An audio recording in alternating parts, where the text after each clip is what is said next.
오늘은 이과 모세를 준비하심이라는 제목을 가지고 출애굽기 2장 1절부터 25절까지 말씀을 좀 살펴봤으면 좋겠습니다.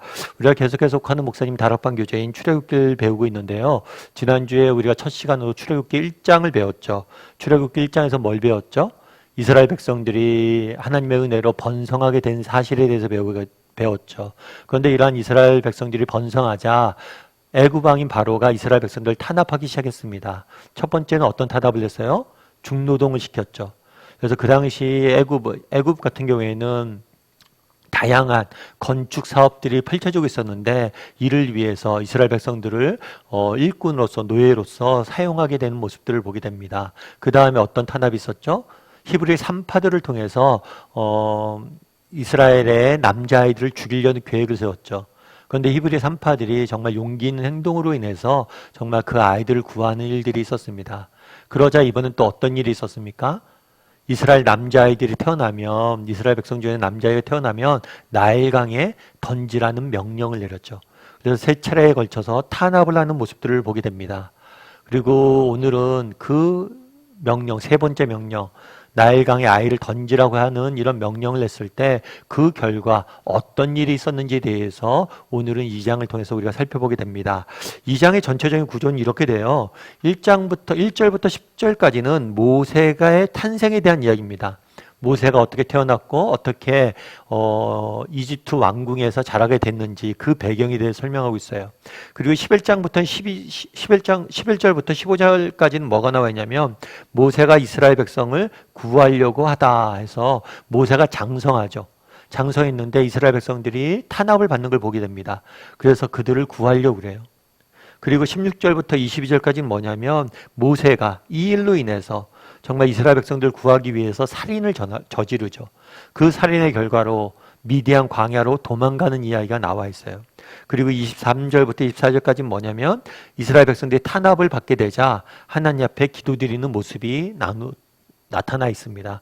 그래서 오늘 본문은 크게 네 가지로 구분을 해서 여러분들이 살펴보면 좀 도움이 될 것 같아요. 우리 먼저 서론을 한번 읽어볼까요? 같이 읽도록 하겠습니다.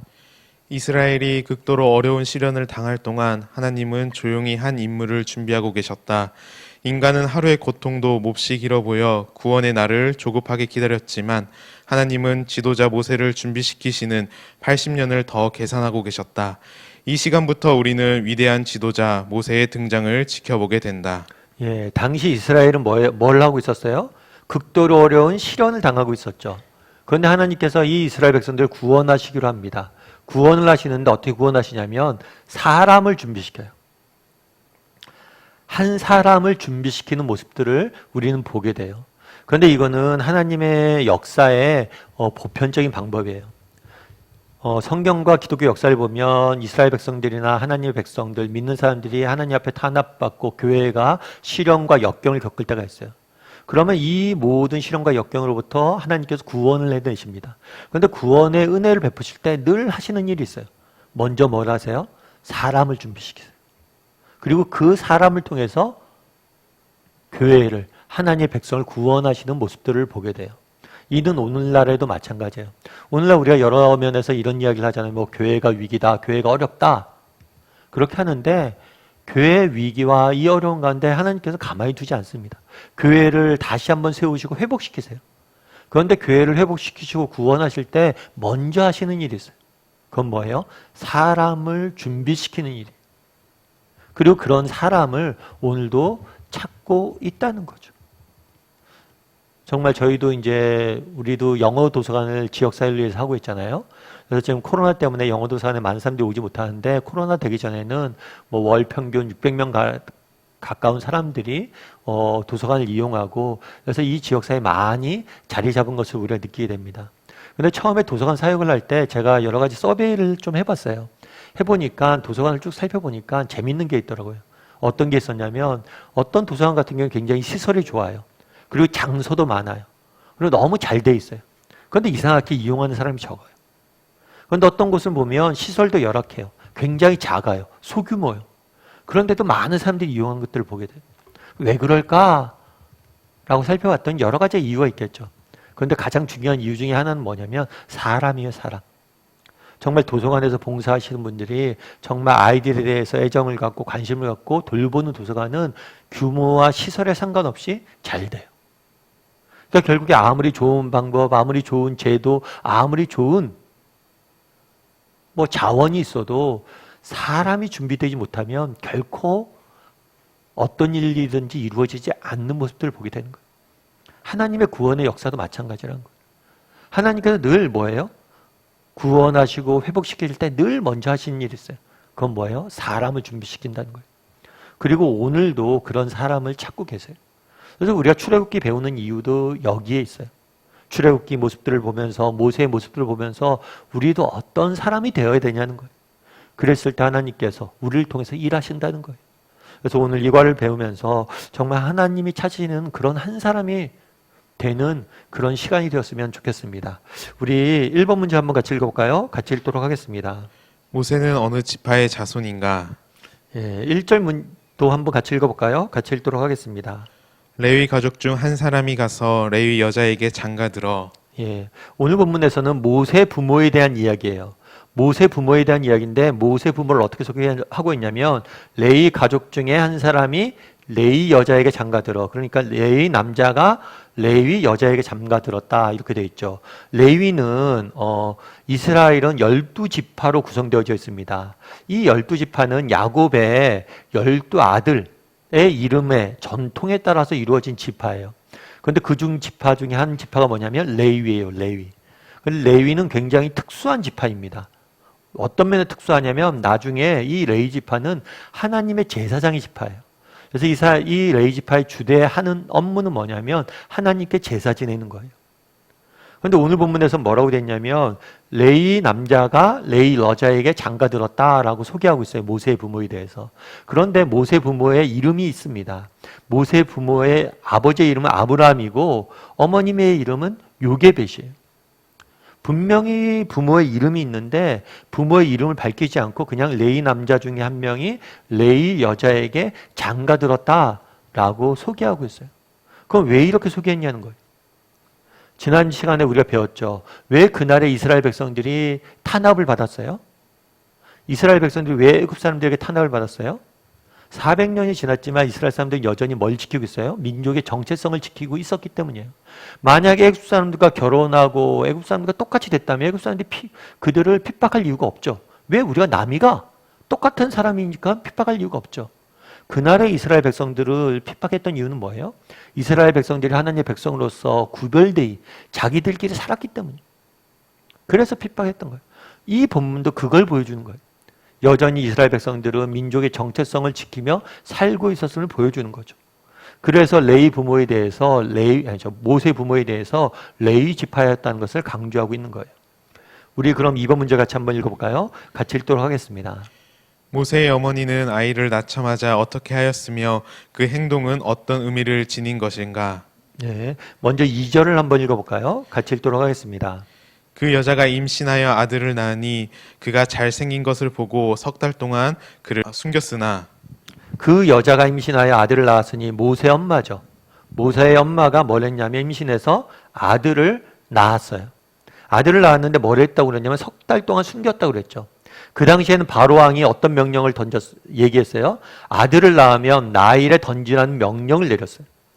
그런데 이 명령에 뭘 한 거예요? 불복종한 거죠. 불복종하고 뭘 했냐면 아들을 석 달 동안 숨겼다라고 되어 있어요. 그럼 왜 이걸 숨겼냐는 거죠. 히브리서 11장 23절은 뭐라고 되어 있을까요? 믿음으로 모세가 낳았을 때 그 부모가 아름다운 아이임을 보고 석 달 동안 숨겨 왕의 명령을 무서워하지 아니하였으며 왕의 명령을 무서워하지 않았다고 그랬어요. 그 당시 왕의 명령은 굉장히 지금은 우리가 왕이 없는 시대에 살고 있어요. 그래서 왕의 명령이 갖고 있는 무게에 대해서 몰라요.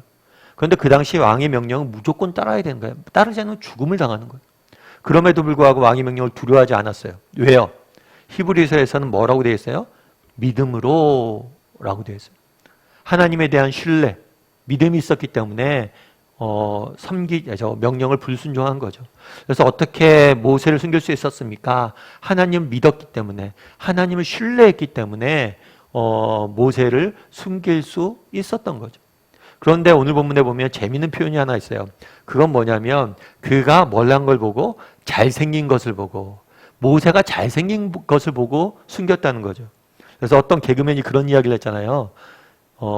잘생긴 사람들만 좋아하는 이 더러운 세상, 뭐 이런 개그도 하고 그랬었는데, 정말 세상에 살면서 우리가 정말 뭐 미인과 미남만을 뭐 이렇게 좋아하는 그런 세상에 살면서 성경마저도 잘생긴 사람만 살리는구나, 못생긴 사람들은 다 죽이는구나, 이렇게 생각할 수 있는 거죠. 그렇다면 이 잘생긴 것을 보고 라는 것은 무슨 의미냐는 거예요. 이 잘생겼다는 말은 무슨 의미냐는 거예요. 이 잘생겼다는 단어는 어떤 단어냐면 토부라는 단어예요. 토부. 토부라는 단어는 창세기 1장에 나오는 단어예요. 창세기 1장에 나온 단어로 뭐냐면 어떤 뜻이냐면 하나님 보시기에 좋았더라. 하나님 보시기에 좋았더라. 잘생긴 것을 보았다는 것은 무엇을 보았는지는 알 수 없어요. 그런데 어떤 의미냐면 하나님의 시선으로 보았다는 거예요. 그래서 믿음이란 뭐냐? 하나님을 신뢰하는 거고 또 뭐예요? 하나님의 시선으로 바라볼 수 있는 것이 믿음이에요. 그래서 우리가 늘 어떤 훈련을 해야 돼요? 하나님의 시선으로 바라봐야 된다는 거죠. 정말 하나님이 모세를 내게 주셨잖아요. 하나님 모세를 내게 주셨는데 이 아이를 정말 태어나자마자 죽으라고 우리에게 주셨겠냐는 거예요. 하나님 어떤 마음으로 어떤 생각으로 내게 이 아들을 허락하셨는지 보라는 거예요. 결코 하나님께서 그런 마음으로 주지 않았다는 거예요. 우리도 사실은 이 훈련들 좀 많이 해야 됩니다. 세상 끊임없이 이야기하죠. 세상은 끊임없이 세상적인 기준으로 우리를 판단하게 해요. 뭐 학벌, 직업, 그다음 외모 이런 것들로 우리를 판단하게 하죠. 그런데 성경은 어떻게 판단하라고 그래요? 우리가 어떤 존재인지 하나님이 우리를 어떻게 보냐. 하나님이 우리를 얼마나 사랑하시고 하나님이 얼마나 우리를 소중히 여기시고 이런 것들을 기준으로 해서 우리를 보라고 이야기를 해요. 그래서 계속해서 우리가 뭘 해야 돼요? 하나님의 시선으로 우리가 우리 자신을 볼 수 있는 훈련들을 해야 돼요. 그래서 제가 아는 집사님 한 분이 계신데 이 집사님 같은 경우 되게 이제 굉장히 우리나라에서 꽤 유명한 기업의 중역이었어요. 임원이셨어요. 간부셨어요. 그런데 저한테 그런 얘기를 해서 목사님 한 번은 새벽 예배 드리는데 하나님 혼났습니다. 그래서 왜 혼났냐 그랬더니만 새벽에 기도하는데 아들을 위해서 기도하는데 하나님이 그런 마음을 주시더래요. 야, 너 왜 아들을 위해서 그렇게 작게 기도해? 크게 기도해? 라는 마음을 주셨대요. 그러니까 보니까 그런 거더라고요. 아들이 공부를 좀 못했나 봐요. 그러니까 부모가 아무래도 기대가 적죠. 그러다 보니까 아들을 위해서 기도해도 큰 기대를 가지고 기도하지 않았던 것 같아요. 그러다 보니까 하나님이 그 마음을 만지신 거죠. 야, 네가 왜 그렇게 판단을 해? 공부 가지고 왜 네 아이의 인생을 판단을 해? 내가 어떤 계획을 갖고 어떤 꿈을 가지고 애를 보냈을지 네가 어떻게 알아? 크게 기도하라고. 그 마음이 되게 그 말씀 하나님의 음성이 굉장히 크게 다가왔다는 거죠. 사실 쉽지 않습니다. 정말 우리는 늘 세상의 시각으로 보기 쉬워요. 그런데 그렇지 않았다는 거죠. 그래서 오늘 본문에 뭐라고 되어 있어요? 믿음으로. 그 모세 부분은 석 달에 걸쳐 숨겼어요. 어떻게 숨겼어요? 믿음으로 숨겼어요. 믿음으로. 하나님을 신뢰함으로 또 하나님의 시각으로 바라봄으로 숨긴 거죠. 그런 다음에 어떤 일이 있었을까요? 3번 문제 같이 한번 읽어볼까요? 같이 읽도록 하겠습니다. 아이를 3개월 이상 숨겨두지 못하고 내버릴 수밖에 없었던 상황에서 무엇을 느낄 수 있는가? 3절도 한번 같이 읽어볼까요? 같이 읽도록 하겠습니다. 더 숨길 수 없게 되매 그를 위하여 갈대 상자를 가져다가 역청과 나무진을 칠하고 아기를 거기에 담아 나일 강가 갈대 사이에 두고. 뭐라고 되냐면 더 숨길 수 없게 되매 라고 되어 있어요. 이게 되게 그렇잖아요. 지금 보세요. 모세 부모가 뭘 했냐면 믿음을 가졌어요. 그리고 아이를 뭘 했어요? 석 달 동안 숨겼어요. 이 석 달 동안 숨기면서 어떻게 했을까요? 기도했겠죠. 하나님, 이 아이 하나님 저에게 주신 아이 아닙니까? 이 아이 그냥 죽일 수 없습니다. 제가 이 아이를 뭘 하겠다고요? 정말 살려야겠습니다. 하나님 도와주세요. 이 아이 죽일 수면 안 됩니다. 이렇게 기도했어요. 그런데 뭐라고 되어 있어요? 기도응답이 된 게 아니라 뭐예요? 더 숨길 수 없는 상황이 된 거예요. 상황이 악화된 거죠. 이제 더 이상 숨길 수가 없어요. 기도응답이 안 된 거죠. 여러분 이런 상황에 대해서 어떻게 생각하느냐는 거예요. 무엇을 느낄 수 있어요? 사실 우리도 이런 경우들이 많잖아요. 정말 더 숨길 수 없는 상황들이 많잖아요. 믿음을 갖습니다. 그리고 열심히 기도합니다. 그런데 뭐예요? 응답되지 않는 거죠. 그런데 그 다음이 재밌어요. 그 다음에 그 부모의 반응이에요. 그 부모가 뭐라 했냐면 그를 위하여 갈대 상자를 가져다가, 이 갈대 상자는 갈대 상자라고 되어 있는데 이 단어는 되게 독특한 단어예요. 그래서 창세기에 보면 노아의 방주 있죠. 노아의 방주. 노아의 방주 때 썼던 그 단어랑 동일한 단어예요. 사람들을 구원했던, 노아를 구원했던 그 방주와 똑같은 단어예요. 아무튼 갈대 상자를 가져다가 뭐 했어요? 역청과 나무진을 칠하고 아기를 뭐 했어요? 나일강가에 띄었어요. 그럼 우리가 보면 그럴 수가 있겠잖아요. 포기해서 이렇게 띄었구나. 더 이상 숨길 수 없으니까 이제 포기하고 바로왕의 명령에 따라서 나일강에 버렸구나. 이렇게 생각하기 쉬워요. 그런데 그렇지가 않아요. 이 다음에 뭘 하라고 그랬냐면 모세 부모는 그 딸, 누이인 미리암에게 이걸 지켜보라고 이야기합니다. 어떻게 되는지 지켜보라고. 예를 들어서 모든 걸 포기하고 아이들이 나일강에 던져지면 죽을 거란 걸 예상했다면 누나한테 지켜보라고 하지 않죠. 애가 죽는 걸 지켜보라고 하는 부모가 어디 있습니까? 동생이 죽는 거. 그런데 아이에게 지켜보라고 그래요. 더 이상 숨길 수 없는 상황이 됐음에도 불구하고 뭘 잃지 않은 거예요? 믿음을 잃지 않는 거예요. 여전히 믿음을 갖고 있는 거예요. 하나님이 저 아이를 구원하실 것이다. 그래서 갈대 상자를 만들어서 띄어 보내는 거예요. 그럼 우리도 한번 돌아보면 좋겠죠. 더 이상 숨길 수 없게 되는 상황들, 우리도 자주 만나요? 안 만나요? 자주 만나요. 우리도 기도 열심히 했는데 하나님께 응답 안 하시는 경우들이 많아요, 적어요? 많죠. 그랬을 때 우리는 어떻게 하냐는 거예요. 여러분, 그런 순간에도 정말 모세의 부모처럼 여전히 믿음을 지킬 수 있습니까? 정말 더 이상 숨길 수 없는 상황을 보면서 당신은 무엇을 느끼는가 이야기했잖아요. 여러분들도 우리가 살다 보면 더 이상 숨길 수 없게 되매라는 상황이 접할 때가 있잖아요. 그럴 때 여러분들 어떻게 반응을 하는지 한번 나눠보면 좋을 것 같아요. 여러분, 조지 밀러라는 사람을 아시잖아요. 조지 밀러라는 사람을 아실 거예요. 이 조지 밀러라는 사람은 고아원 사역을 영국에 했던 사람으로 이 사람 같은 수천 명의 고아를 살리고 돌보는 일들을 했던 사람입니다. 특별히 조지 밀러는 기도의 사람으로 알려져 있어요. 그래서 그가 뭐 기도 평생 동안 기도 응답을 받은 게 2만 번이 넘었다, 몇만 번이다 이런 이야기도 있고 어떤 책에는 기도가 전부 응답된 사람이다 라는 이런 이야기도 합니다. 참 이런 이야기를 들어보면 우리가 그런 생각이 들 수 있죠. 에이, 거짓말 아니야? 어떻게 저렇게 기도 응답을 많이 받아? 설마 이런 마음들을 가질 수가 있어요. 그런데 우리가 한 가지 기억할 것이 있어요. 그건 뭐냐면 이 사람이 이렇게 이야기할 수 있는 이유가 있어요. 그건 뭐냐면 이 사람 같은 경우에는 한 번은 그런 경우가 있었대요. 5명의 친구가 있었어요. 이 친구가 예수님을 믿지 않았어요. 그래서 이 사람들을 뭐라 하기 위해서 기도하기 시작한 거예요. 이 5명의 친구를 위해서 기도하기 시작했는데 18개월 만에 한 명이 예수님에게 돌아왔어요. 18개월이면 500일이 넘는 시간이에요. 500일 동안 너 계속해서 기도했던 거예요. 한 가지씩 기도 제목을 가지고 기도했던 거예요. 그리고 나머지 또 다른 한 명은 5년이 지난 다음에 또 한 명이 돌아왔어요. 그리고 나머지 한 명은 또다시 6년이 지난 다음에 나머지 한 명이 돌아왔어요. 그리고 마지막 2명은 언제 돌아왔냐?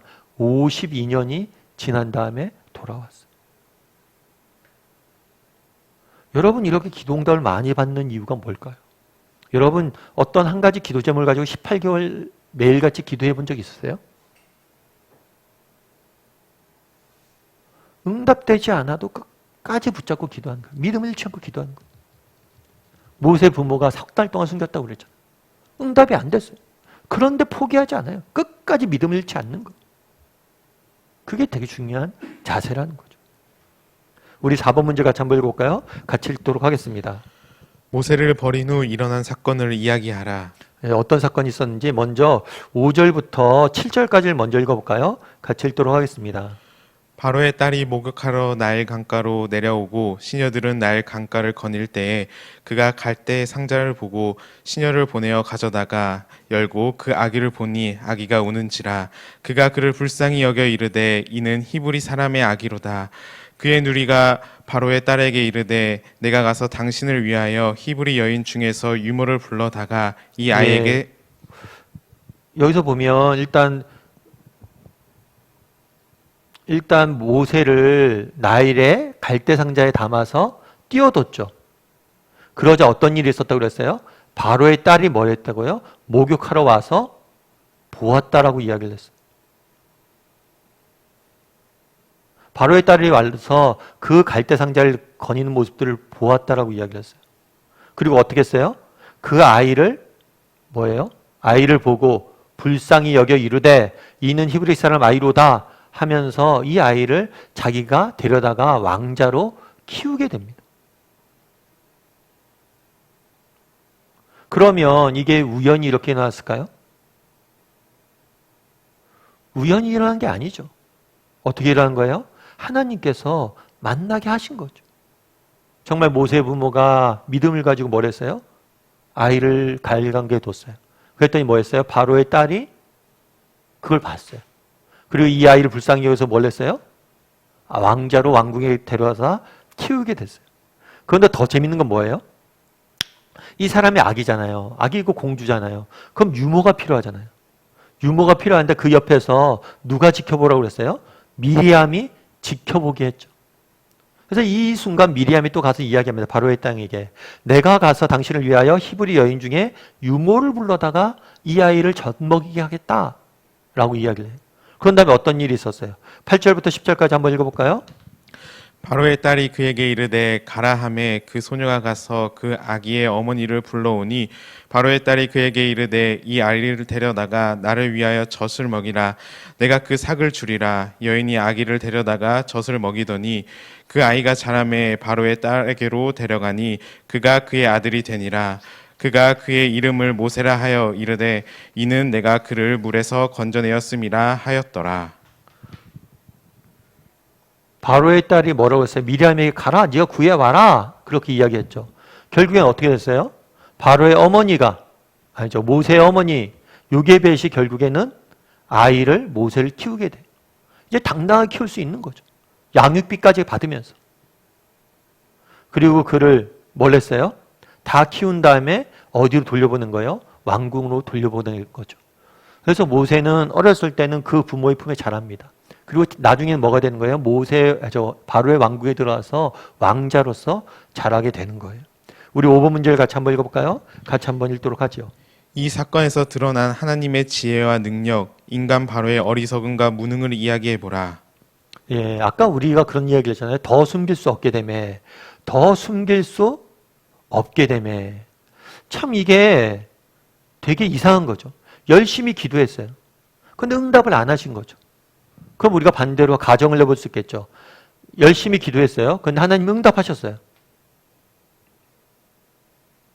응답하셨어요. 그러면 이것도 할렐루야죠. 그런데 응답을 지금 안 하셨어요. 하지만 응답 안 하실 때는 뭐가 있었던 거예요?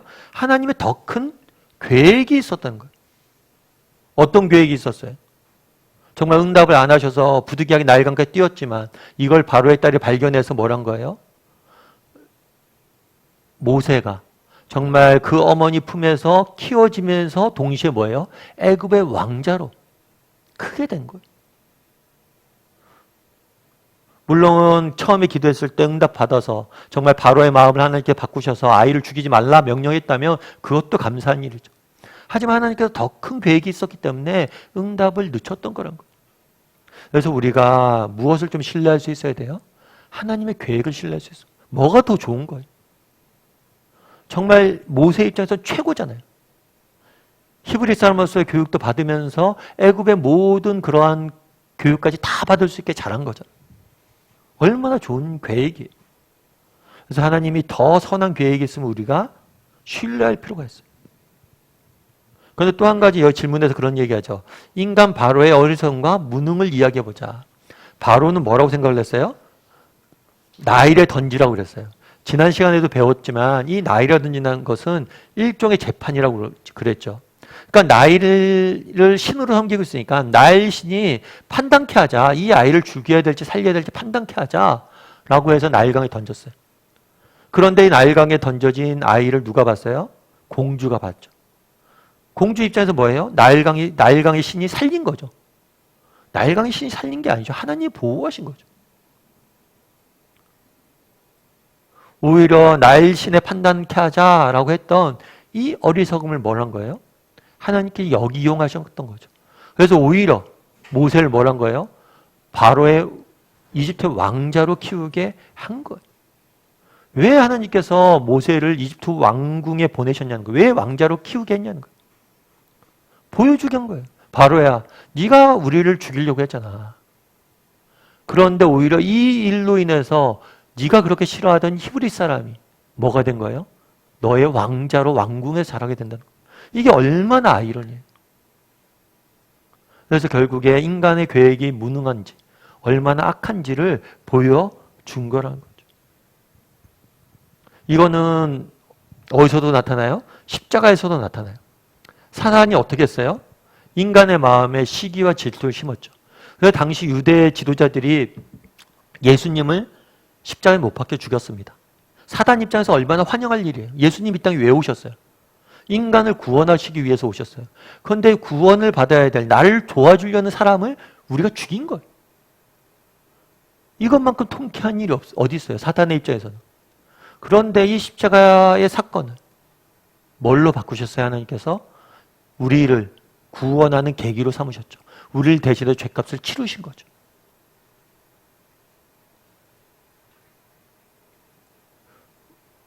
우리 6번 문제 같이 한번 읽어볼까요? 같이 읽도록 하겠습니다. 당신은 하나님께 대항하려다가 도리어 바로처럼 어리석은 자가 된 경험이 있는가? 네, 여러분들은 어떠세요? 하나님을 대항하려다가 바로처럼 어리석은 자가 된 경험이 있으세요? 사실 우리가 하나님께 대항했던 경험이 많지는 않을 거예요. 그런데 때로는 우리가 하나님에 대해서 외면하고 하나님에 대해서 불순종했던 경험들이 있죠. 이런 경험들이 있을 때 이런 경험들 통해서 여러분들이 느낀 것들이 있으면 한번 나눠봤으면 좋겠어요. 목사님 저는 예전에 진작 알았어야 되는데 정말 하나님 말씀 듣는 게 가장 좋은 길인 걸 예전에 알았으면 좋았을 텐데 늘 하나님 말 안 듣고 순종하지 않고 거꾸로 가다가 맨날 이렇게 맞아요. 뭐 이렇게 얘기도 할 수도 있겠고 여러분들 한번 나눠보세요. 하나님 말씀에 대해서 외면하고 하나님 말씀에 대해서 불순종하고 정말 하나님 앞에 기도하지 않고 무엇인가를 행했다가 정말 어려움이 겪었던 일이 있던가 아니면 이런 것들을 통해서 자기가 느꼈던 경험들이 있었던가 한번 쭉 나눠보면 좋을 것 같아요. 오늘 본문 더 숨길 수 없게 되네 라는 상황 속에서 우리가 알 수 있는 건 뭐예요? 첫 번째로는 그거예요. 하나님의 지혜를 신뢰해야 된다는 거예요. 우리가 하나님의 지혜를 신뢰할 수 있어야 돼요. 두 번째로 우리가 뭘 기억해야 돼요? 인간의 어리석음. 지금 당장은 인간의 방법이, 인간의 생각이, 인간의 지혜가 우리를 형통하게 하는 것 같습니다. 하지만 그렇지가 않아요. 그래서 나는 하나님의 지혜를 신뢰하는 사람인가? 그리고 또 한 가지, 나는 정말 인간의 어리석음을 인정하고 깨닫는 사람인가? 정말 그래서 하나님을 신뢰하는 것이 정말 바른 길이고 옳은 길임을 나는 인정하는 사람인가? 이런 부분에 대해서 다락방 식구들과 한번 이야기를 나눠봤으면 좋겠어요. 그래서 어쩌면 우리가 하나님을 신뢰하지 못하고 하나님 앞에 나가서 기도하지 못하고 정말 하나님 앞에 나가지 못하는 가장 근본적인 이유는 여전히 우리 인간의 힘과 지혜를 신뢰하고 있기 때문일지 몰라요. 그래서 오늘날 우리 사회의 가장 큰 문화 중에 하나는 뭐냐면 우리가 충분한 시간과 능력과 여건만 있다면 모든 것을 할 수 있다는 문화예요. 내가 여건이 없고 환경이 안 좋고 내가 좋은 집에 태어나지 않고 내가 좀 능력이 부족하고 내가 여건이 안 좋아서 지금 이렇게 되는 거지 좋은 집안의 능력에 여건만 되면 뭐든지 할 수 있어. 이렇게 생각하는 경향이 있다는 거예요. 인간의 능력이라는 게 얼마나 보잘것없고 인간의 지혜라는 게 얼마나 어리석은 건지 우리가 알아야 돼. 그랬을 때만 뭘 할 수 있는 거예요? 하나님을 신뢰할 수 있는 거죠. 우리 7번 문제 같이 한번 읽어볼까요? 같이 읽도록 하겠습니다. 모세가 바로의 아들로 자라 40세가 되자 어떠한 사건이 발생하였는가? 그 사건이 왜 발생했다고 생각하는가? 예, 우리 먼저 11절과 12절까지 말씀 한번 같이 읽어볼까요? 같이 읽도록 하겠습니다. 모세가 장성한 후에 한 번은 자기 형제들에게 나가서 그들이 고되게 노동하는 것을 보더니 어떤 애굽 사람이 한 히브리 사람 곧 자기 형제를 치는 것을 본지라 좌우를 살펴 사람이 없음을 보고 그 애굽 사람을 쳐 죽여 모래 속에 감추니라. 예, 모세가 장성한 후에 모세가 이제 성인이 됐어요. 어렸을 땐 누구의 품에서 자랐어요? 부모의 품에서 자랐죠. 그런 다음에 나중에 자라고 유모가 돌보다가 나중에 자라고 나면 애굽 왕궁에 들여보내줍니다. 그럼 애굽의 왕자로서 이제 지내게 된 거죠. 그래서 애굽의 왕자로서 지내게 되는데 한 번은 뭘 봤어요? 자기 형제들. 자기 형제들은 뭐냐면 히브리 사람들이에요. 이스라엘 사람들이죠. 이 자기 형제들이라는 표현을 통해서 알 수 있는 건 뭐냐면 이 모세가 히브리인으로서 이스라엘 백성으로서 하나님의 백성으로서의 정체성을 가지고 있음을 보게 돼요. 그리고 그 형제들이 고되게 노동하는 것을 보고 또 어떤 애굽 사람이 형제를 괴롭히는 것을 히브리 사람들을 괴롭히는 것을 보았어요. 그런 다음에 어떻게 그걸 보자 어떤 말을 보였어요? 사람이 없는 것을 보고 그 애굽 사람을 뭐예요? 쳐 죽였어요. 그러니까 뭘 한 거냐면 자기 동족들이 동포들이 핍박받는 걸 보고 괴롭히는 애굽 사람들을 죽인 거죠. 그러자 어떤 일이 있었을까요? 이튿날 다시 나가니 두 히브리 사람이 서로 싸우는지라 그 잘못한 사람에게 이르되 내가 어찌하여 동포를 치느냐 하매 그가 이르되 누가 너를 우리를 다스리는 자와 재판관으로 삼았느냐 내가 애굽 사람을 죽인 것처럼 나도 죽이려느냐 모세가 두려워하여 이르되 이 일이 탄로되었도다 바로가 이 일을 듣고 모세를 죽이고자 하여 찾는지라 모세가 바로의 낯을 피하여 미디안 땅에 머물며 하루는 우물 곁에 앉았더라. 예, 이렇게 되어 있죠. 이튿날 다시 나가서 두 히브리 사람이 싸운지라. 그러니까 이스라엘 백성들이 싸우고 있었던 거예요. 그런데 한 사람이 싸우는 걸 자세히 들어보니까 어떤 사람이 잘못한 사람이 있는 거죠. 그래서 그 잘못에 대해서 지적을 했어요. 그랬더니 그가 뭐라고 했어요? 누가 너를 우리를 다스리는 자와 재판관으로 삼았느냐? 재판관으로 삼았느냐? 이렇게 이야기했어요. 내가 특별히 뭐라고 얘기했냐면 내가 애굽 사람을 죽인 것처럼 나도 죽이라 하느냐? 이 이야기를 들었을 때 모세가 어땠을까요? 깜짝 놀랐겠죠. 왜냐하면 자기가 애굽 사람을 죽인 걸 사람들이 몰랐다고 생각을 했어요. 그런데 이미 알고 있는 거죠. 그런데 우리가 그런 마음이 들 수 있잖아요. 근데 이 이스라엘 사람들 진짜 이상하다. 어떻게 애굽의 모세가 애굽 왕자의 신분인데 자기의 편을 든 거잖아요. 히브리 사람들의 편을 들어서 그런 일을 한 거잖아요. 예를 들어서 내가 어떤 나라에 압제를 당하고 있는데 우리나라를 구원하기 위해서 구출하기 위해서 선한 일을 행한 거잖아요. 그런데 어떻게 이런 반응을 보일 수 있을까? 이런 생각을 할 수 있겠죠. 근데 우리가 한 가지 기억해야 될 게 있어요. 히브리 사람들에게는 모세는 어떤 사람 보였을까요? 히브리 사람들에게는 모세는 어떤 사람 보였냐면 또 다른 압제자로 보였던 거예요. 정말 모세가 선한 의도로 그들에게 이런 일을 했을지 모르겠지만 히브리 사람 눈에는 뭐예요? 아무나 함부로 죽일 수 있는 그런 또 다른 압제자로 모세의 모습이 다가올 수 있었다는 거죠. 아무튼 히브리 사람들이 이렇게 모세를 거부합니다. 게다가 거부했을 뿐만 아니라 내가 애굽 사람을 죽인 것처럼 나도 뭐예요? 죽이려고 하느냐? 자신의 애굽 사람을 죽인 것들이 다 알려지게 된 거예요. 그 일로 인해서 모세는 결국 어떻게 돼요? 바로의 낯을 피하여 미디안 땅에 머물며 미디안 땅으로 도망가게 되는 거예요. 여러분 여기서 그렇다면 우리가 알 수 있는 건 뭘까요? 우리 8번 문제 같이 한번 읽어볼까요? 그의 민족 의식은 어디에서 얻은 것인가? 예, 그 민족 의식은 어디서 얻은 것일까요? 앞서 얘기했던 것처럼 모세가 처음에 바로의 공주에 의해서 발견됐잖아요. 발견된 다음에 유모를 찾다가 그 부모에게서 자랐죠. 사실 유모를 찾았지만 사실은 진짜 부모였죠. 그리고 이 부모가 모세를 어렸을 때 키우게 됩니다.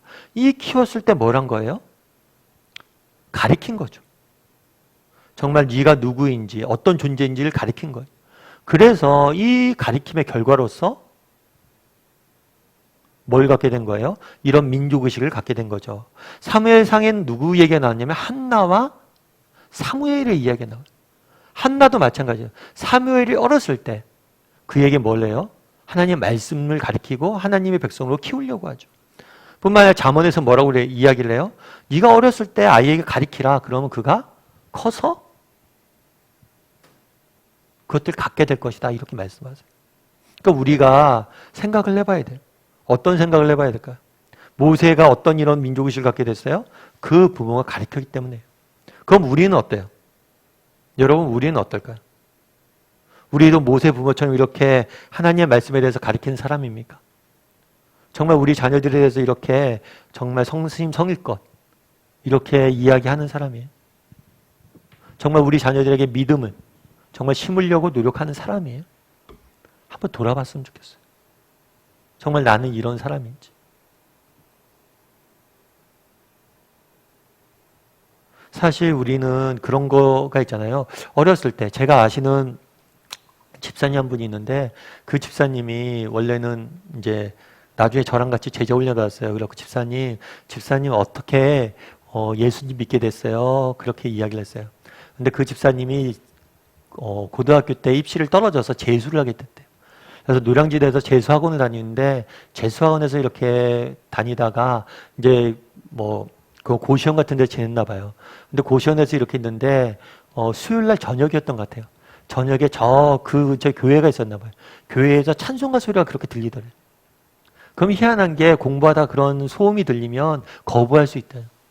근데 찬송가 소리가 들리는데 이분이 어렸을 때 친구 손에 이끌려서 어린이 주일학교를 몇 번 갔었나 봐요. 그런데 그때 불렀던 찬송가 소리가 그때 들었던 찬송가랑 똑같은 찬송가를 부른 거예요. 그게 기억이 난 거예요. 그런데 그 찬송가를 들었는데 그렇게 눈물이 나더래요. 그러면서 자기가 예수님에게 돌아왔다고 이렇게 이야기하더라고요. 참 그렇잖아요. 어렸을 때 친구 손에 이끌려서 잠깐 주일학교 수련회 간 거. 그게 무슨 우리 인생에 중요한 역할을 하겠어요. 그런데 그렇지 않다는 거예요. 정말 어렸을 때 내가 들었던 찬송가 하나, 말씀 한 구절, 이런 것들이 결정적인 순간에 우리를 지킨다는 거예요. 제가 늘 말씀드리지만 저는 목사지만 제 자신을 안 믿어요. 하지만 저는 제 자신을 안 믿지만 제 안에 심겨진 하나님의 말씀을 믿어요. 그 말씀의 결정적인 순간에 뭘 할 거예요? 우리를 지킬 거라는 그러한 확신이 있는 거예요. 그래서 여러분들 우리 자녀들에 어려서 우리 자녀들 믿음 심으면 말씀 가르치기 이렇게 하면 잘 안 듣죠. 그런데 저는 그렇게 생각을 해요. 애들이 그런 얘기 하더라고요. 어느 집사님이 목사님 요즘은 집에서 예배 드리잖아요. 애들 예배 태도도 마음에 안 들고 너무 마음이 그렇대요. 그래서 똑바로 앉아서 예배 드렸으면 좋겠는데 누워서 예배 드리고 그런데요. 그런데 예배 끝나고 나서 또 물어보면 예배 때 뭐 들었니 물어보면 또 얘기를 다 한대요. 그런 거 들으면서 그런 생각이 들었어요. 정말 우리가 말씀을 심잖아요. 그럼 다 기억합니다. 그런 생각을 가지고 정말 말씀을 많이 심었으면 좋겠어요. 특별히 코로나로 인해서 우리가 집에서 예배드리고 가정에서 신앙생활 하는 경우가 많잖아요. 우리 자녀를 많이 잘 좀 심었으면 좋겠어요. 그런 이야기를 좀 나눠보세요. 나는 어떤지. 그리고 9번 문제를 같이 한번 읽어볼까요? 같이 읽도록 하겠습니다. 당시 그의 행동을 놓고 히브리서 기자는 어떻게 해석하였는가? 예, 우리 히브리서 11장 24절부터 26절까지 말씀을 좀 같이 읽어봤으면 좋겠습니다. 같이 읽도록 하겠습니다. 믿음으로 모세는 장성하여 바로의 공주의 아들이라 칭함 받기를 거절하고 도리어 하나님의 백성과 함께 고난 받기를 잠시 죄악의 낙을 누리는 것보다 더 좋아하고 그리스도를 위하여 받는 수모를 애굽의 모든 보화보다 더 큰 재물로 여겼으니 이는 상 주심을 바라봄이라. 믿음으로 뭘 했다고 그랬어요? 모세는 바로의 공주의 아들로서 왕자로서 이집트의 왕자로서 칭함받기를 거절하고 뭘 했다고 그랬어요? 하나님의 백성과 함께 고난받기를 더 좋아했다라고 이야기를 해요. 여러분 생각해 보세요. 그날 우리는 글로 읽잖아요. 글로 읽어서 모세가 히브리 사람들이 핍박당하는 걸 보고 불쌍히 여겨서 도왔다라고 생각이 쉬운데 그게 쉬운 문제는 아니잖아요. 그 당시에 바로의 왕, 바로 이집트의 왕자, 그가 누리는 지위를 한번 생각해 보세요. 그가 누리는 부와 명예와 권력을 생각해 보세요. 그런데 히브리 노예가 가진 게 뭐가 있어요? 두 가지 삶을 놓고 여러분 어떤 삶을 살겠습니까? 라고 생각하면 여러분 어떤 삶을 살겠어요? 여러분이라면 어떤 삶을 살겠어요? 이게 쉬운 문제가 아니에요. 저한테 묻는다도 하면 저도 모르겠어요. 그런데 그거에 대해서 뭐라고 표현해요? 믿음으로 모세는 뭘 하길 원했던 거예요? 하나님의 백성과 함께 고난받길 원했다라고 이야기합니다. 그 다음에 뭐라고 되어 있어요? 그리스도를 위해서 받는 수모를 애굽의 모든 보화보다 더 큰 재물로 여겼으니 이는 뭘 바라봤다고요? 상 주시는 이를 바라봤다는 거예요. 어떻게 할 수 있었어요? 그렇게 할 수 있어요. 모세는 뭘 바라봤기 때문에 상 주시는 이를 바라봄으로. 어떻게 애굽의 그 모든 것들, 좋은 것들 포기할 수 있었냐는 거예요. 더 좋은 게 있었기 때문이에요. 더 좋은 보화가 있었기 때문이에요. 하나님의 더 많은 것들로 채워줄 걸 믿었기 때문에 모세는 그랬다라고 되어 있다는 거죠. 우리 10번 문제 같이 한번 읽어볼까요? 같이 읽도록 하겠습니다. 당신이 그리스도 때문에 받고 있는 고난은 어떠한 것들인가? 그리고 그러한 고난에 대해 어떠한 자세를 취하고 있는가? 서로 이야기해 보자. 네, 여러분 한번 나눠보세요. 그리스도 때문에 받고 있는 고난은 어떤 것들이 있던가? 그래서 뭐 이것들을 너무 심각하게 너무 고난이라고 그래서 뭐 바울처럼 감옥에 갇힌다거나 뭐 오늘 본문의 모세처럼 어디로 쫓겨난다거나 이런 거 말고도 정말 우리가 가정 내에서 믿음을 지키고 우리 가정을 믿음으로 세우기 위해서 노력하다 보면 겪는 어려움들이 있잖아요. 그리고 세상 속에서 내가 믿는 자로서 어떤 형편에도 믿음을 잃지 않고 길을 걸어가다 보면 우리가 겪는 어려움들이 있잖아요. 정말 우리 자녀들 아까 얘기도 했지만 자녀들에게 믿음 가르치기 쉽지 않잖아요. 그럼 가끔 그런 생각이 들 때도 있죠. 아, 내가 꼭 이렇게까지 해야 되나? 딴 사람들처럼 그냥 하면 안 될까? 내가 이렇게 유난히 떨어야 되나? 이런 생각도 있죠. 또 세상 속에 살면서 내가 믿는 자로서 좀 다르게 살아야지 이런 생각을 하다 보면 아, 내가 굳이 이렇게까지 해야 되나? 이런 생각이 들 때가 있죠. 가정 내에서도 정말 복음을 증거하기 위해서 믿지 않는 가족들에게 복음을 증거하기 위해서 노력할 때도 그런 생각들이 있죠. 그래서 한번 나눠보세요. 정말 여러분들이 그리스도 때문에 받고 있는 고난이 있는가? 이것들을 한번 나눠보세요. 그러면 이런 고난에 대해서 우리는 어떤 자세를 취해야 돼요? 여러분들 이 고난에 대해서 어떤 자세를 취해야 돼요? 저는 믿는 거는 그래요. 정말 믿음이란 건 그런데 우리는 궁극적으로 승리할 거예요. 왜 승리해요? 우리는 궁극적으로 승리해요. 우리의 기도는 궁극적으로 모든 게 하나님의 예가 돼요. 모든 게 하나님의 예스가 돼요. 왜요? 하나님께서 이 땅에서 응답하시든가 아니면 하늘나라에서 더 좋은 것으로 다 갚아주실 거예요. 우리는 둘 중에 하나예요. 그래서 초대교회 사람들이 보면 막 초대교회 얼마나 기독교인들 핍박이 심했습니까? 막 어린아이를 사자굴에 집어넣고 막 그랬어요. 그런데 아이들이 그러면서도 사람들이 춤을 추며 사자굴에 들어갔다고요. 어떻게 그럴 수 있냐는 거예요. 아까 얘기했던 상 주시는 일을 바라봅니다. 하나님께서 우리가 열심히 이 땅에 살려고 합니다. 그리고 우리가 열심히 기도해요. 그럼 하나님께서 응답 주실 수 있어요. 그럼 할렐루야. 죠. 그런데 때로는 응답이 늦춰지거나 또 응답이 더디 오는 경우들이 있어요. 하지만 궁극적으로 우리는 다 받게 될 거예요. 이 땅에서 못 받으면 하늘나라에서 더 좋은 것을 갚아주실 거예요. 그런 믿음을 가져야 된다는 거예요. 어떻게 그날의 모세는 그럴 수 있습니까? 상 주시는 일을 바라봅니다. 우리 하나님 모든 것이 예스가 되세요. 이 땅에서 아니면 뭐예요? 하늘나라에서라도 모든 것을 다 갚아주신다는 거죠. 우리 11번 문제를 같이 한번 읽어볼까요? 같이 읽도록 하겠습니다. 광야에서 모세에게 일어난 일을 말해보라. 어떤 일이 일어났을까요? 우리 16절부터 19절까지 말씀 같이 한번 읽어볼까요? 같이 읽도록 하겠습니다. 미디안 제사장에게 7달이 있었더니 그들이 와서 물을 길러 구유에 채우고 그들의 아버지의 양떼에게 먹이려 하는데 목자들이 와서 그들을 쫓는지라. 모세가 일어나 그들을 도와 그 양떼에게 먹이니라. 그들이 그들의 아버지 르우에게 이를 때에 아버지가 이르되 너희가 오늘은 어찌하여 이같이 속히 돌아오느냐. 그들이 이르되 한 애굽 사람이 우리를 목자들의 손에서 건져내고 우리를 위하여 물을 길러 양떼에게 먹였나이다. 오늘 본문에 보면 미디안으로 도망을 갔죠. 미디안으로 도망갔는데 그래서 누굴 만났어요? 미디안 제사장의 7딸을 만났어요. 그런데 이 딸들이 또 뭘 하고 있는 거예요? 괴롭힘을 당하고 있는 거예요. 그래서 그러자 모세가 어떻게 했어요? 그들을 뭐 했다고요? 도와주었다고요. 참 모세는 하나님 보시기에 좋은 성품이었던 것 같아요. 그날에도 히브리 사람들이 괴롭힘을 당하는 걸 도왔잖아요. 그래서 그 어려움을 겪었는데 미디안 가서 또 도와요. 참 이게 쉽지가 않잖아요. 한번 선한 일을 하다가 우리가 어려움을 당하면 그 다음 어떻게 돼요? 아, 내가 그런 일에 관여하지 말아야지. 이런 생각이 드는데도 불구하고 여전히 돕고 있는 거예요. 참 이런 마음을 하나님께서 기뻐 받으신 거죠. 우리도 이런 마음들이 있었으면 좋겠어요. 그래서 그들을 도와줬죠. 그랬더니 나중에 이 사실을 안 아버지가 모세를 받아들이게 돼요. 그리고 19절부터 22절도 한번 읽어볼까요? 같이 읽도록 하겠습니다. 그들이 이르되 한 애굽 사람이 우리를 목자들의 손에서 건져내고 우리를 위하여 물을 길러 양떼에게 먹였나이다. 아버지가 딸들에게 이르되 그 사람이 어디에 있느냐? 너희가 어찌하여 그 사람을 버려두고 왔느냐? 그를 청하여 음식을 대접하라 하였더라. 모세가 그와 동거하기를 기뻐하매 그가 그의 딸 십보라를 모세에게 주었더니 그가 아들을 낳음에 모세가 그의 이름을 게르솜이라 하여 이르되 내가 타국에서 나그네가 되었음이라 하였더라. 네. 그래서 그 딸들을 구했다는 이야기를 듣고 이 미디안 제사장이 이 모세를 환대를 했죠. 게다가 그 딸 뭐예요? 십보라를 모세에게 주었죠. 그래서 십보라랑 결혼하게 됐죠.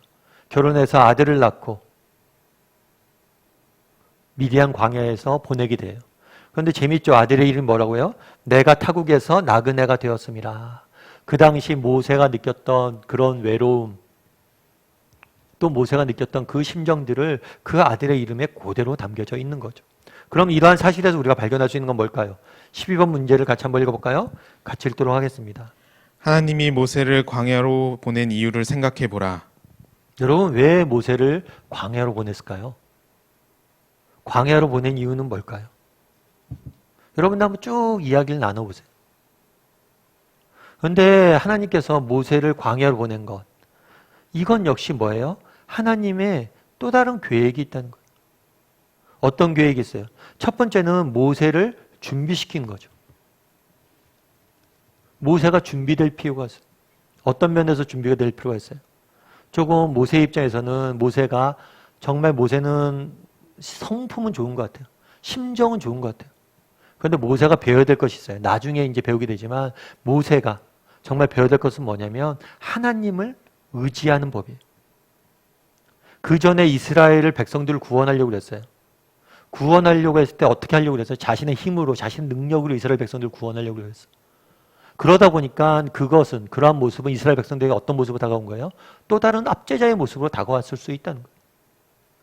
그래서 먼저 하나님을 의지하는 법들을 좀 배웠어야 돼요. 뿐만 아니라 어떤 것들을 또 배울 수가 있냐면 나중에 이스라엘 백성들이 출애굽을 한 다음에 약속의 땅인 가나안 땅으로 갑니다.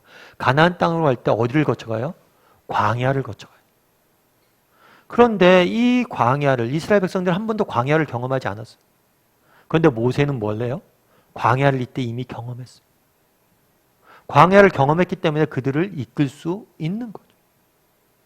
그래서 여러분들 정말 우리가 이 땅을 살면서 하는 경험들 있잖아요. 어떨 때는 우리 인생이 진짜 안 풀리는 것 같아요. 정말 왜 계획대로 안 될까? 왜 이런 어려운 시기들이 올까? 이런 시기들이 있을 때가 있어요. 하지만 이 경험들을 하나님께서 그냥 헛되이 쓰지 않는다는 거예요. 저 같은 경우에도 저는 이제 딸이 2명이 있는데요. 큰애가 낳기 전에 조금 쉽게 큰애를 하나님이 주시진 않았어요. 유산을 2번에 걸쳐서 저희가 했거든요. 처음 유산을 했을 때는 우리가 기도가 부족했나? 또 왜 그러지? 이렇게 했었는데 정말 2번에 걸쳐서 똑같은 시기에 유산을 하다 보니까 그 다음부터 마음이 달라지더라고요. 정말 어쩌면 하나님께서 우리 가정에 자녀를 허락하지 않으려나? 왜 이러지? 그래서 병원도 가고 진료도 받고 정말 애지중지해서 첫째 딸을 낳았어요. 그러다 보니까 저는 이렇게 가끔 그런 경우들 있잖아요. 이렇게 아이들이 임신을 못해서 어려움이 겪는 가정들이 있잖아요. 그런 가정들에 대해서 우리가 더 위로할 수 있겠죠, 제가요. 그렇지 않겠습니까? 진짜 떡꼬미 같은 아들 3명, 어떤 어려움도 없이 낳은 목사님이 와서, 하나님이 특별한 계획이 있을 거예요. 이렇게 얘기한다고 그게 위로가 되겠어요. 근데 저는 알아요. 그 부모가 그렇게 간절히 아이를 구하는 마음들. 그러니까 또 위로가 되겠죠. 그리고 저도 늘 말씀드려 저도 어렸을 때 아버님이 일찍 돌아가셨어요. 근데 한 번은 제자반 집사님 중에 한 분이 남편이 조금 일찍 돌아가셨어요. 그래서 저는 지금도 기억나요. 그 집사님이 급하게 저한테 전화 왔어요. 전화 와서 우리 남편이 지금 위태롭고 응급 상황이고 그렇다고. 그런데 우리 남편이 목사님 너무 평소에 좋아했는데 목사님 마지막으로 기도 한번 해주시면 좋을 것 같다. 그래서 응급실에 저거 마지막 돌아가시기 전에 제가 기도해 드렸어요. 그리고 장례식장을 가는데 도저히 제가 그렇잖아요. 너무 슬픈 장례잖아요. 근데 장례식장에 갔을 때 옛날 생각이 나더라고요. 저도 저희 아버님이 돌아가셨을 때 저희 어머님의 모습, 저희 할머니의 모습. 그 아픔을 알겠더라고요. 그러니까 위로할 수 있는 거죠. 정말 우리가 쓰는, 우리에게 있었던 이 경험들 있잖아요. 단 하나도 하나님께서 그냥 버리지 않아요. 이 경험들 통해서 뭔가를 이루어 가신다는 걸 여러분들이 아셔야 돼요. 그래서 모세를 준비시키셨죠. 뿐만 아니라 모세를 준비시켰을 뿐만 아니라 백성 또한 준비시키셨어요. 그거는 그 다음 문제에 나오죠. 우리 13번 문제를 같이 한번 읽어볼까요? 같이 읽도록 하겠습니다. 압제와 고난은 이스라엘에게 어떠한 태도와 변화를 일으키게 하였는가? 23절을 한번 읽어볼까요? 여러 해 후에 애굽 왕은 죽었고 이스라엘 자손은 고된 노동으로 말미암아 탄식하며 부르짖으니 그 고된 노동으로 말미암아 부르짖는 소리가 하나님께 상달된지라. 여러 해 후에 어떻게 됐다고요? 애굽 왕이 죽었어요. 애굽 왕이 죽었으니까 이제 이스라엘 사람들이 뭘 생각하기 쉬워요? 야, 이제 새로운 왕조가 됐으니까 뭔가 좋은 일도 있겠구나. 특별히 새로운 왕조가 생기면 뭐예요? 내가 저 선한 왕이다, 좋은 왕이다 하는 걸 펼치기 위해서 선대를 하는 경우가 있잖아요. 그러지 않았어요. 더 고된 노동으로 더 괴롭혔던 거예요. 그러자 뭐라고 돼 있냐면 탄식하며 부르짖으니, 그런 고된 노동을 말미암아 부르짖는 소리가 하나님께 뭐 했다고요? 상달되었느니라. 앞서 이야기했던 것처럼 우리가 이 출애굽기는 왜 우리가 출애굽기를 배워야 되냐면 출애굽기는 우리 믿는 사람들이 걸어가는 믿음의 여정과 동일한 거죠. 이스라엘 백성들이 애굽의 종되었어요. 그러다가 하나님의 은혜로 뭐예요? 구원받아서 하나님의 백성이 되었죠. 그러면서 가나안 땅, 약속의 땅인 가나안 땅까지 찾아가는 거예요. 마찬가지로 우리도 죄와 사망의 종되었어요. 하나님의 그리스도의 은혜로 우리는 하나님의 백성이 되었어요. 하지만 우리는 약속의 땅인 하나님 나라의 천국에 아직 도착하지 못했죠. 그 여정에 가는 과정이에요. 그런데 오늘 출애굽기에 보면 하나님의 백성으로서 이스라엘 백성들이 제일 처음에 한 게 있어요. 그건 뭐예요? 기도예요, 기도. 부르짖었다. 하나님의 백성으로서 이스라엘 백성들의 모습으로 처음 나타난 모습, 백성다운 모습, 이게 뭐냐면 기도예요. 신약교회도 마찬가지예요. 신약교회도 성령님이 오시기 전에 마가의 다락방에 모여서 기도하는 모습들을 보게 돼요.